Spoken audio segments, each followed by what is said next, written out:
Hello friends, नमस्कार, प्रणाम। मैं हूं प्रदीप और आप देख रहे हैं मेरे टैग वॉइस। आज के इस वीडियो का टॉपिक है पांडव और कौरवों का जन्म। उम्मीद है वीडियो आपको पसंद आएगी और अगर आप चैनल पर नए हैं तो चैनल को लाइक, शेयर और सब्सक्राइब जरूर कर लीजिए। तो चलिए टॉपिक को स्टार्ट करते हैं। एक बार राजा पांडु अपनी दोनों पत्नियों कुंती तथा माद्री के साथ आखेट के लिए वन में गए। वहां उन्हें एक मृग का मैथुन नरत जोड़ा दृष्टिगत हुआ। पांडु ने तत्काल अपने बाण से उस मृग को घायल कर दिया। मरते हुए मृग ने पांडु को श्राप दिया, राजन, तुम्हारे समान क्रूर पुरुष इस संसार में कोई भी नहीं होगा। तूने मुझे मैथुन के समय बाण मारा है, अतः जब कभी भी तू मैथुन नरत होगा तेरी मृत्यु हो जाएगी। इस श्राप से पांडु अत्यंत दुखी हुए और अपनी रानियों से बोले, हे देवियों, अब मैं अपनी समस्त वासनाओं का त्याग करके इस वन में ही रहूंगा। तुम लोग हस्तिनापुर लौट जाओ।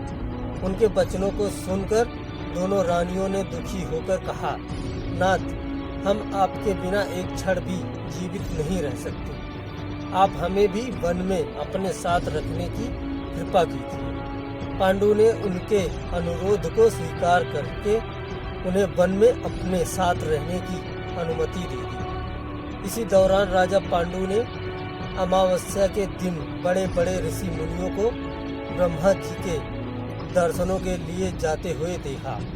उन्होंने उन ऋषि मुनियों से स्वयं को साथ ले जाने का आग्रह किया।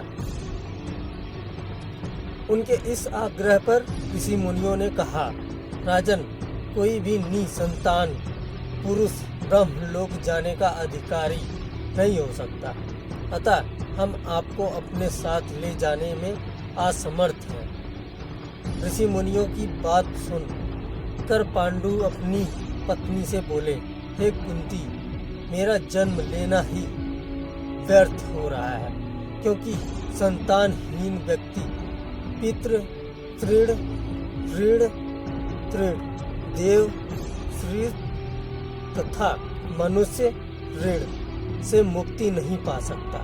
क्या तुम पुत्र प्राप्ति के लिए मेरी सहायता कर सकती हो? कुंती बोली, हे आर्यपुत्र, दुर्वासा ऋषि ने मुझे ऐसा मंत्र प्रदान किया है जिससे मैं किसी भी देवता का आह्वान करके मनोवांछित वस्तु प्राप्त कर सकती हूँ। आप आज्ञा करें, मैं किस देवता को बुलाऊं? इस पर पांडु ने धर्म को आमंत्रित करने का आदेश दिया। धर्म ने कुंती को पुत्र प्रदान किया जिसका नाम युधिष्ठिर रखा गया। कालांतर में पांडु ने कुंती को पुनः 2 बार वायुदेव तथा इंद्रदेव को आमंत्रित करने की आज्ञा दी। वायुदेव से भीम तथा इंद्र से अर्जुन की उत्पत्ति हुई। तत्पश्चात पांडु की आज्ञा से कुंती ने माद्री को उस मंत्र की दिशा दी। माद्री ने अश्विनी कुमारों को आमंत्रित किया और नकुल तथा सहदेव का जन्म हुआ। एक दिन राजा पांडु माद्री के साथ वन में सरिता के तट पर भ्रमण कर रहे थे। वातावरण अत्यंत रमणीक था और शीतल मंद सुगंधित वायु चल रही थी। सहसा वायु के झोंके से माद्री का वस्त्र उड़ गया। इससे पांडु का मन चंचल हो उठा और वे मैथुन में प्रवृत्त हुए ही थे कि साप बस उनकी मृत्यु हो गई। माद्री उनके साथ सती हो गई, किंतु पुत्रों के पालन पोषण के लिए कुंती हस्तिनापुर लौट आई। इधर युधिष्ठिर के जन्म होने पर धृतराष्ट्र की पत्नी गांधारी के हृदय में भी पुत्रवती होने की लालसा जागी। गांधारी से वेद व्यास जी से पुत्रवती होने का वरदान प्राप्त कर लिया।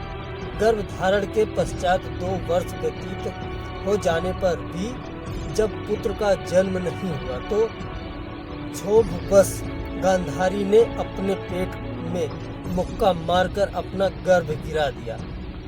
योग बल से वेदव्यास को इस घटना को तत्काल जान लिया। वे गांधारी के पास आकर बोले, गांधारी, तूने बहुत गलत किया। मेरा दिया हुआ वर कभी मिथ्या नहीं जाता। अब तुम शीघ्र 100 कुंड तैयार करके उनमें ऋण भरवा दो। गांधारी ने उनकी आज्ञानुसार 100 कुंड बनवा दिए।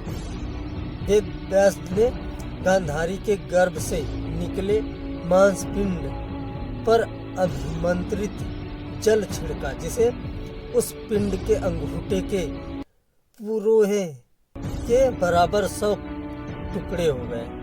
वेदव्यास ने उन टुकड़ों को गांधारी के बनवाए 100 कुंडों में रखवा दिया और उन कुंडों को 2 वर्ष पश्चात खोलने का आदेश दे अपने आश्रम चले गए। 2 वर्ष बाद सबसे पहले कुंड से दुर्योधन की उत्पत्ति हुई। दुर्योधन के जन्म के दिन ही कुंती का पुत्र भीम का भी जन्म हुआ। दुर्योधन जन्म लेते ही गधे की तरह रेंकने लगा।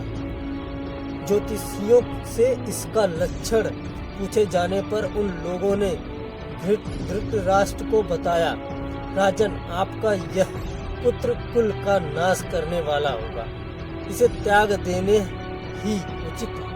किंतु पुत्र मोह के कारण धृतराष्ट्र उसका त्याग नहीं कर सके। फिर उन कुंडों से धृतराष्ट्र के शेष 99 पुत्र एवं दुस्सला नामक एक कन्या का जन्म हुआ। गांधारी गर्भ के समय धृतराष्ट्र की सेवा में असमर्थ हो गई थी, अतएव उनकी सेवा के लिए एक दासी रखी गई। धृतराष्ट्र के सहवास से उस दासी का भी युयुत्सु नाम एक पुत्र हुआ। युवा होने पर सभी राजकुमारों का विवाह यथा योग्य कन्याओं से कर दिया गया। दुस्सला का विवाह जयद्रथ के साथ हुआ।